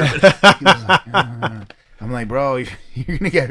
You're in Manalapan, New Jersey, Joe. You better wake the fuck up. You're gonna get beat up here. Speak the fuck up. You better. The over under on Jamie. What? Yeah. How many days do you think where he's like, oh, Jamie's really? Calm down. Not bad. I think I it take. I think it'll be a month. Yeah, 3 weeks. Oh yeah, 30 Yeah. days. Yeah. Yeah, I think 3 weeks. Listen, it's good for your soul. It centers you. You come back on that flight and you land in North. You're like, again, it's that meme with Joe Pesci. You're like, Yeah. what the fuck is this place? Yeah. You get back to Newark Airport It's a after shame. the airports in Japan. Yep. It's just like, how is this our culture? Is it calmer there? Like, I look at when I go to, like, we're here in New York. It's fucking, it's wild, right? We just think it's normal. This is not normal the way we live. And then there's always somebody like taking, like you go in the bathroom, there's someone taking a dump with the speakerphone, and you're like, damn, that's serious balls. Like I don't even know what word that is. Like you're using the bathroom, someone is talking on speaker and they're talking back, and like it's just manners. Yeah, I guess they don't exist here. They don't exist here. Yeah, but all right, I'm gonna. You guys never saw that yet? No. Yeah, it's real. Someone in Newark Airport, like just people speaking. Well, at the airport is ridiculous. There's no rules. That's how Jamie have it. Yeah. You know what? Coming home from like a nice vacation and having to land in Newark. I mean, I do like the Newark Airport. No, but it is a pretty gruesome wake up call that you're back here. Yeah. You're driving through the refineries. You're like, oh, all right. There is a Shake Shack now though in Newark, which I enjoy. Oh wow, yeah, I love Shake Shack too. Me too. Wow, actually, we could go today because you have time. I do. We can go today. Look at you, bro. You fucking sick bastard. Because do you love burgers? Is that your thing? No, you know what? You know what you need? Yes. You need Wellbutrin. Why? This episode is sponsored by Wellbutrin. Side effects may include happiness. No, I don't. Yeah, I like a hamburger. He has like anxiety about doing spontaneous things. Yeah. Anything spontaneous. Well, because I have a schedule. So like we shifted our time today for 11 to 1. You fucked us up good, 2 to 4. So I'm actually surprised you're here. Getting out of here. Don't start. Oh, can we hear about the story? I heard this is so he canceled. I knew this was coming up. No. So yeah, he canceled, but it's okay. I get an incoming text at 11:59, and he's like, "Listen, Jamie, I'm so sorry." A.M. Like P.M. P.M. Right, 1 minute till tomorrow. Okay. Yeah. So tomorrow is in 1 minute, technically. Yeah. Sorry, can't make it tomorrow. Blah blah blah. And I'm like, I look, bro. I was mentored by restaurant owners. I get the restaurant. I totally get it. So I'm not mad at all. But I'm like, tomorrow. I'm like, yo, we're fucking T minus 43 seconds. Like in 43 seconds, I'm like, just made it. Tomorrow. I go tomorrow? Really? Can I ask a question? I think the word tomorrow is what really stuck me in the neck. Was it done? Did you know it was like a minute before, or it just happened to be that way? Really it's okay. You can be honest. Listen, I'm good with numbers, and I knew that if I got it within 60 seconds, I could still say tomorrow. Yeah, like you win. Yeah, you know what I mean? Yeah. He couldn't say anything. Yeah, and you were up at midnight? I think his response was like, ... bruh. He was still trying to formulate how he could politely tell me to go fuck myself. No, I didn't say that. No, we had, it was a good episode. Darren showed up. Mm-hmm. He was like, are you really canceling on me? Can you come? So, yeah, no, we're good. And dude, I've been dying to meet you too, man. So you're doing all your homemade pastas too, right? All your pastas, right? Isn't that shit great? God, I fucking love it. What do you mean? He does all homemade pastas. Well, he's a chef. Listen, bro, don't assume. Not a lot of places that do it from scratch. Really? Yeah, dude. No, I feel like that's why I'm going to educate me. That's why you got to educate the people. That's why we're here. Honestly, I like going the other way because that's one thing that. So like Viaggio, my first restaurant, we still have like. I hate those restaurants that are like every pasta is made in house. Like everyone does that these days. Whereas like when you go to Italy, if you go on the coast and you get like a long noodle, it's hard pasta. So what? They're doing it wrong. You're gonna go to Italy on the coast and be like, yo, why are you using hard linguine? I want homemade. No, motherfucker, that's how they serve it here. Bro, my favorite place in Italy to eat was Sicily, man. Fuck. Yeah, dude, Sicily was just hitting for me. The seafood down there. Everything. Yeah, dude. I want to get back to Sicily too. I love Sicily. I love the food in Greece. Greece was great. I came back. I ate so much food in Greece that I thought I was gonna be a fucking huge person. Yeah, you come back skinnier when you go over there. I was able to eat at 11 o'clock in Greece because I was hanging out. Wow. But I felt great because I was eating and I was still able to go out. If I go out here and I eat at 10 o'clock at night, that's it. You're fucked. Yeah. It's the food. Yeah, whatever they put in it. It is. Dude, I was thinking about my trip to France, man. I ate so much cheese. I was like, I just don't want cheese no more. I'm not that type of person who could just eat cheese. That shit was kind of bothering me. But I wasn't really down with it's actually really funny, dude. So my wife was being weird. I don't really like Michelin star restaurants, like foams and shit. I like to eat like you said, gastronomy, bro. like super fine dining. Yeah, it's like it's kind of annoying. There's some experiences that are like Have you been good. the one that you loved? Like, you know what? I like this. I just need a larger portion. I like what he's talking about, like making like fun food exquisite. That shit's fucking fun for me. Yeah. I'll never forget, man. My wife was like, no, we shouldn't do this prefix menu, blah, blah, blah, blah, blah. And I go, Jesus Christ, Kayla, like, we're in Bordeaux. It's a Michelin star restaurant. Like, let's just eat it. Bro, it starts coming out, and it's like backwoods France, like weird shit, like redneck shit, you know, like possum pie, but France, so it's fancy.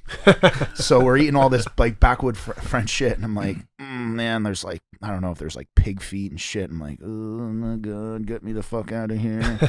And then like the main course comes, and it's pigeon, dude, but it's like medium rare. And my wife like is like, oh, so you're gonna eat that? And I'm like, yeah, I'll try it.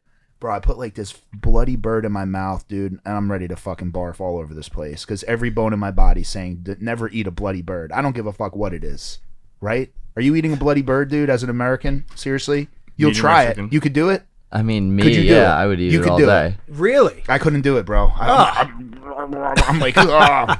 That's why I ate so much cheese in France, but I love the wine. I love Bordeaux, changed my life. I love Paris. Paris, fucking killer. Food in France is fucking great, but there's just some cultural differences over there, especially in Bordeaux, where they're doing like gamier animals that we're not used to eating. Mm-hmm. We got to make sure that he sticks with us in Japan. He doesn't go to a place where they're serving like chicken sashimi, toast. like raw chicken or anything. Yeah, dude, no, I'll die. See, that's what I'm scared of not knowing where to go. Well, you gotta. My whole life is food safety, right? Yeah. Essentially, my business, like I make great prepared food, but food safety is like so like most important element, bro. If a fucking piece of chicken goes out raw, my life's over. So I'm like, raw chicken for me is like the biggest no. Okay.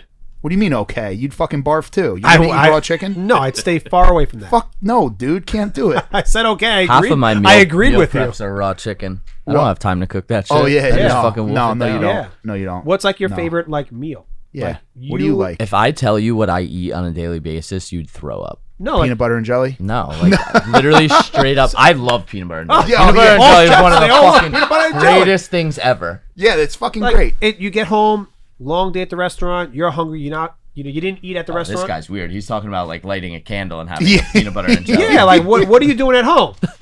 Like pouring some warm wax on his nipple. But what are you eating at home? Like, what's your go-to meal? He opens up his cabinet. It's like grape, all of the different jellies. Yes. Nice. Yeah. Wait, what's your go-to jelly then? Strawberry jelly. I actually prefer cream cheese and jelly, not peanut butter and jelly. That's where I grew up on. Cream cheese and jelly. Oh, what, on like a bagel? Okay. Yeah, toasted. I can't say peanut butter. I can't say peanut butter and jelly superior to me, in my opinion, on a sandwich. Yeah. Walk us through, man. This is your episode, not mine. Yeah. What were we just talking about? Yeah, so you go home. We were making fun of him. Yeah, you made fun of me. Like Luck lives the life with eating. Every time Robbie and I have a meeting, we'll be talking, and it's just like rice, chicken, broccoli. Sounds I'm like, how does that, do you like that? No, He's like, does it look like I like it? Minute of it. I wish I could fucking blend it and drink it half the time. So why do you eat it? Because for health? Just like, I just like to be healthy. I mean, I feel so much better. I went through that whole like partying restaurant life, like going out to dinner 4 or 5 nights a week, and like I would just like get burnt out. I was like different. Yeah. And now, I'm like in bed by 9:30. You're meal prepping hard right now? I mean, shitty meal preps, but yeah. I don't like spend time. Like people look at me and they're like, "You're a chef, like that's what you're eating." Like, yeah, motherfucker, I didn't have time. A little bit of fucking seasoning on chicken. Half the time it's raw. I didn't have time to cook it. You're eating that. It's raw chicken. Yeah. Can you help fix that? Can we I think he can. Yeah, no, I definitely can. I mean, that's all I can do. This is ridiculous. I got fired. I got fired a million times. I lost so many jobs. All I can do is actually this. I was put on this earth to do this. You got to help him out. Yeah, please send him some meals. Yeah, well. He's like, "What'd you have for dinner last night?" I was like, "I went to this great restaurant. I had 14 courses. I did this, that." He's like, "What are you doing today?" I'm going here. We're in this new opening. And Robbie's like, "That's great. That's great." It's like unseasoned fucking turkey. Shit or what? Yeah. Yeah. Just broccoli.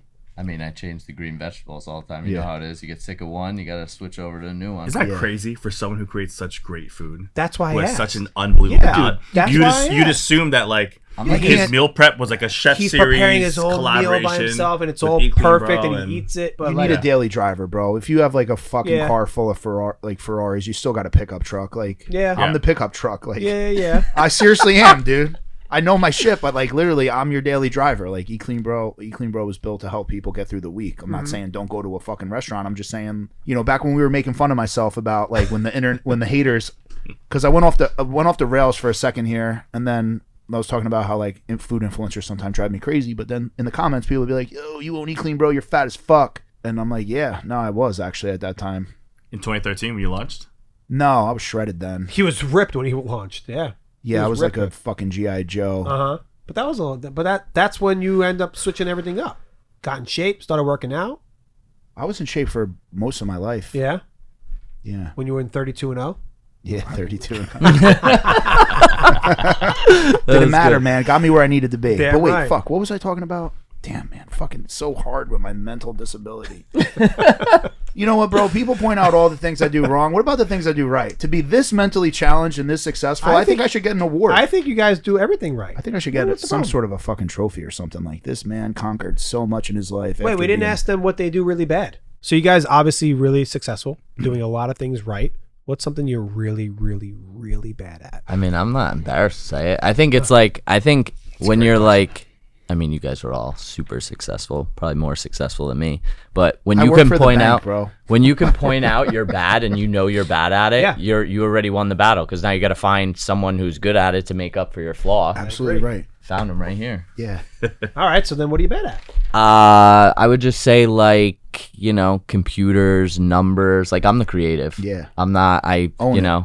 And I do own it, but I like knowing that I'm bad at it, because I always want to get better at it. So like, I'll yell at him and be like, dude, I know I'm supposed to be fucking worrying about the color of the chicken parm, but like, come on, let's talk about the numbers too, because if I'm good at that, it only makes us better. Okay, I like that. There is nothing more annoying than someone who's really bad at something thinking they're good at it, right? Isn't that the worst? Worst. Yeah. I'd rather work with somebody who's like, yeah, no, I'm not, like, this isn't my thing, and just get the fuck out of the way. Yeah. So I think that, those are the best companies. When you look at companies, that's how I am. I'm like, oh, founders, great entrepreneurs. You look at their team, you're like, got it. This is Jamie. Yep. He's the visionary. He's not great at B, C, and D, but he's hired well for B, C, and D, and that's why they're successful. Like you said, taking off the hats. Absolutely. That's it. Yeah. Putting different hats on different people to help. That's it. I suck at communications. If I looked at my phone right now, because when we first opened up early on, I've always been a front of the house guy. So if I meet you, I'm an overcommitter. You bring 8 people to the restaurant, and they're like, look, I want to come back. I'm like, of course, take down my cell phone number. Oh, God. 7 people have my cell phone number. And if I look up right now, and listen, it's a blessing that people are hitting me up for reservations, and I always want to do it. But I'll get texts like this morning on the way here, 14 texts. Dude. Hey, my sister's dog walker's husband's mother would love to come in for her birthday. Can you make it special? I'm like, great. It must be a hard to get reservation. And she's like, can you do Wednesday at 5 o'clock? I'm like, that's open on Resi. Just go do it yourself. And just let me know, and I'm going to hook it up. But I made the mistake early on of giving out my cell phone number to everybody, and I still have that habit. So I'm an overcommitter. So when you look down at my text and you see 286 unread, it's not because I want to ignore you. Oh, dude. It's just the fact that I overcommitted, and I always want to say yes. Got it. So right now, I'm learning. Who's worse? That's like 638. Oh, he's got you smoked. Oh, really? Well, this I try to get back to everybody. At least I didn't want to look at that. I have like 13, and they'll be done when I leave. Bro, I'm the same way. I have to check on all. I'm or working at on least this just too. so I like read it a little bit. No. But if you need something, you'll call me. Well, No, you call me, I'll pick up. Then sometimes, but people are like, hey, man, how does getting to lunch next week for lunch sound? And I'm like, it actually sounds like I'm going to have a fucking anxiety attack right now, because I can't just sit down and have lunch with one person, dude. There's like 100 fucking people that need me all the time. I love group dinners. I love group lunches for that reason. But 2026, I told Robbie, is that what I'm bad at is I love opportunities. I'm addicted to the process and to the chase. Yeah. And I realized that, and to my own detriment, when we opened up too many Ramens at one point, we had 9 locations. We closed down 3. It was because I looked at a deal. I'm like, that deal's too good to be true. We have to do that. We have to do this, right? So I told Robbie in 2026, Robbie has had, I want to say, realistically, about 30 different opportunities thrown at him. 30 great opportunities. Any like hair and he's like, deals? Dude, that's what I need. Yeah. Fuck this restaurant shit. There's not enough money. Oh, great restaurant deals. Growing my hair back too, but bro. we're being selective. I And just the best cut part 7 about it, inches off. Oh, you did? I missed my hair.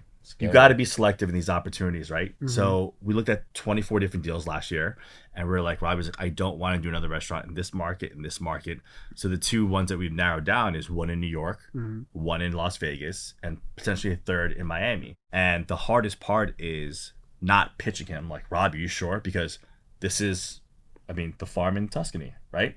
In Dubai. There are opportunities that are on paper, you're like, wow, Yeah. this is the shiny new toy. Yeah. Going to Dubai and having this deal is amazing. Yeah. Having a farm in Tuscany sounds unreal. So how do you say no to those things? I would say no to Dubai immediately. You have to be realistic with your expectations. I'm not going Yeah. to any. You got to protect Bro, your you get time like and 4 bandwidth. years for weed Yeah. in Dubai. Oh, I'd be fucked. You'd be locked. I'd be fucking. They would just- I'd be sending you your meal prep in jail. You'd be done. You'd be a wrap. I would even Right to jail. Yeah, no. at Newark Not- Airport. I'd handcuff you and just save you and just bring you. Yeah, back. yeah. No. Believe me, I will never go to the Middle East. A little too strict for you, I'm not going there. but it's hard to say no. Yeah. it's hard to say no. But But you focus really on Jersey, so like, why Jersey? Like, That's where he's from, man. yeah, but a lot of people, like I said, he has all these other opportunities, but he's really focusing and growing. Because, in New bro, you Jersey a trust lot. people, bro. Because 9 out of 10 people are full of shit. You try to open things up with partners. They Yeah. promise you the world, and they fail you, and then you lose money. That's why you say no. Okay, You get, you fucking, you know. but you're taking these risks in these very competitive markets, right? You're talking with Miami, the New right York. partners though. In New York, it's our backyard. Okay, We have a great developer that's coming in. That's going to be our largest investor. Wow. In Las Vegas, we're Can going you like to. set me up with him? Yeah, we got I just need some refrigerators and a neon sign. We got to talk for sure. In Las Vegas, we're partnering with. Put some Tiesto on. Get people pumped up to lose weight. Fucking gold mine, baby. Dude, that's the new way that your industry's going. Yeah, like what? Yeah, tell me where I'm going, because I'm gonna fucking just. I mean, I love having down. conversations about it. I feel like the food is just, the health movement is like booming. Yeah, Like there's no, chefs, hospitality. I lived in Vegas for 4.5 years. 21, 22, 23, 24 years old, I was living in Vegas. I just was back in Vegas for 3 months with the pop-up. The club scene, the party scene it is scary how different it is. Like we would go in on like, yo, it's busy tonight. I was like, this is busy? This is nothing what 10 years ago was like. Yeah. Oh, dude, forget it. No one Yeah. wants to drink. No one wants to party. Everyone wants to be healthy. Like, It's very true. That's the movement now. So like, I love having those conversations. The food I cook at my restaurants, not healthy at all. But like, Oh, but you're using quality shit, dude. oh yeah, 100%. Yeah. That, but like not like meal prep and like I went to a gym in LA. There's a fucking DJ booth. Like Yeah. people want to go work out on a Friday night Yeah. and have a DJ play there Yeah. rather than going to a club and doing fucking Yeah, drugs. it's And true. alcohol. Yeah. Yeah. But if you're saying like it's changing like that party scene and especially Vegas, right? So obviously it's a little bit less busy down there. So you guys taking an opportunity Well, there, is that scary? I think every market is less busy. bro, Yeah. Every Troy, market's taking a hit. the cost of living's way up. I mean, kids just can't afford to fucking go buy a bottles. The cost of things are more too. Yeah. Back in the day, you get like a bottle for $4. Now what bottles are like $8, $1,000. I don't know. Yeah. I think it's helped the restaurant. People are business. making It has. less and it's Yeah. costing more. People So- would rather go out to dinner as a group than go into a Yeah. nightclub and buying a couple of Like bottles and partying. as we've gotten older, are you saying, hey, Luck, next Friday when we go to Montclair, let's make sure we hit a club or a cocktail bar after? You're like, no, Yeah. that dinner's our experience. Is your night. It's your night. You're Yes. gonna go buy pastaRAMEN. Yep. We're gonna have a great time there. We're gonna go buy Morimoto. We're Yep. gonna have drinks there, and that's our night. That's our 4-hour night. Yeah. Back in the day, it was 45 minutes for dinner. Yes. And then we're gonna go to a club. Correct. Dude, Dude, high, 5 yo, hours. high Correct. ceilings, get an exhaust fan, fireworks indoors. How fucking sick would that be? At That'd a be restaurant, out of right? control. At a restaurant. If you look at With all the the high exhaust volume fans. restaurants, they've Yeah. taken that into consideration. It's been an evolution, right? You go back in the day, if you had a great chef or a great brand, that's all you needed to have. Now, to have a successful restaurant, it's got to be like a super team in basketball. You need to have 3-4 all-stars to make it now, right? And when you look at pastaRAMEN and Morimoto and the rest of these guys, and like people like the block we were speaking about earlier, we have all those things. You need to have the hospitality, you need to have the ambiance, you need to have the food. You need all 3-4 all-stars to hit to have that longevity. True. For a successful restaurant right now. Yeah. And social media is part of that, right? It is, whether Yeah. you like it or not. Yeah. Listen, you can say what you want about social media, but you could bring down every industry, all the comments, but if you highlight what it brings to a restaurant, there are people that come to our restaurant that don't know about Morimoto. Yeah. That don't know about Luck, that don't know about Robbie, that don't know about a random restaurant in Montclair on a side street. Social media brought that person from Cherry Yeah. Hill. Yeah. They drove Oh, an wow. hour and a half up to come experience that. Yeah. Sick. Right? You're So right. if you leverage it in the right way, it's going to be great. If you shit on social media and say you're tired of playing this game, I was like, good luck. It's a new industry. Right? The long Well, gone are the days where, you I open am up tired of it. Yeah. but it's the But I'm doing this, so Yeah. it's doing this. This is doing it for me. Hell yeah. You know? Yeah. But your social media, it ties into your full marketing campaign. Yeah. Yeah. It's necessary, right? Do you ever have any like crazy customer experiences, like someone freaking out in the restaurant or not happy at the restaurant? Like any really wild stories? What's one that sticks out, man? That like, but you saved it and then you made someone happy. Oh, you're not even going to tell us? And that's okay. That's all right. You know what? Guest recovery is really important in our industry. And I think that some of our biggest regulars are opportunities to be saved. Yeah, of course. Because as restaurateurs and chefs, we suck at saying sorry. Yeah. Because what's there to be sorry about? Like when we open up a restaurant on the first day and you have people that go in the comments like, horrible experience. I waited 20 minutes. Food took too long. Yeah. I'm like, we just served 400 people today. Yeah. It's week 1. It's a brand new business. We're still ironing out all the There's kinks, right? And when people come up and they lean on you and they go heavy and you see, I don't want to say it, but you see the Karens, you see the impatient people, you see the hangry people, they go in on you and they curse you out and they think that because they spent X amount on a cocktail or X amount on entree, they have that right. Yeah. Yeah. And every piece of me is like, man, I've been doing this for 26 years. I'm tired. This is my ex-member. I was like, I know. But for some reason, the hospitality switch kicks on. I'm like, you know what? We did mess up. It is our bad. Yeah. You paid for an experience and you deserve that. You just got to own it. And when we say that, we look up, Yeah. Robbie and I look at some of our regulars. I'm like, oh my God, I actually went to that table because we Yeah. sent that wrong dish out. It was a mistake. Yeah. Barely ever do we go to a place where someone's leaving like, we had the best time ever. It's always a guest recovery. Yeah. You turn their whole night around. It's a you great- buy them yeah. dinner. You make their food flawless. You make it up from their second visit. And we turn those guest recovery moments, some crazy ones, into some of our best regulars. That's a great way Yeah, to fucking that's- explain it. yeah. Dude, Holy cow. They And get- that's for any business, right? That we're in 100%. Yeah. sales, this, That that, was- and that, anything that like regarding with customer service, that is so important. that was really meaningful for Yeah. anyone listening. They should rewind and listen. Like when rewind someone and says listen. Yeah. something bad about your food, are you going to explain why you had an employee that was heartbroken or hungover? They might have made a mistake. It got to you here. They're going traffic. They don't care. Yeah. I paid for something from Clean Bro. Yeah. There's a level of quality I want, and I expect it this time. Yeah. And if not, you might get the short end of the stick, right? Oh yeah, But you dude, just make up for it. Period. Yeah, I try. I like when people shit on me. It gives me at least like they're not talking about my back behind my back, right? So that's why I always make it up. But that was what built Clean Bro, was like listening to people and making things right, making sure like, hey man, you spent your hard-earned money with me. If you're not happy, I'll give it back. Here's a free order. So that's like that's how Clean Bro was born, dude. Was just doing right by people over and over and over and over again. I never said I never made any mistakes. Whenever I made a mistake, I made the mistake right, and that's what built and made Clean Bro what it is today. That was said really well. I enjoyed that. It's humbling, right? That was Because good. at the end of the day, we serve people for a living. Yeah. That's what we do. Yeah, it's As important much to as remember as that. much as Yeah. I look at Robbie's events coming up, and between the U.S. Open, Coachella, F1, we're about to do Desert Smash. These are like unbelievable events, and you show up and you're like, how great is that? Yeah. But people don't see the back end of it. Correct. Of the early grind, Yeah. of what we have to do to get there. Yeah. So when someone's looking at you like, I waited 25 minutes for a scamping, you're like, this is number 945. It's gonna be another 3 minutes. We don't say that. We suck at apologize. We're like, you're absolutely right. 1 second. This one's on me. It's a humbling experience to serve people for a living. Yeah. And it's hard to do, especially when you guys did so much and accomplished so much. Some people just don't have that in them, and you guys realize like, shit, it's okay. Yep, you're welcome. Sorry about that. I got to tell you, It's okay. with that being said, we're going to end this episode because that was the pinnacle. Yeah, it was. That really was. It was like a mic drop. That was a fucking mic drop. Luck. Yeah. Thanks for Sweet. coming, bro. See, and you were Thank so you. nervous. You're not bad at the fucking yeah, podcast, he was so boy. he was so nervous. This was awesome. This was Trust fucking it. great. First podcast. Yep. This was your first one? Yeah. I've done one like for like 2-minute ones with friends, but this is the first legit one with like lights and cameras. Like, don't look into the camera. Like, Microphones. Yep. It's legit. Yeah. The bro show's legit as fuck. Yeah. Bro Joe's And we'll be legit. right back with the Bro Show key takeaway.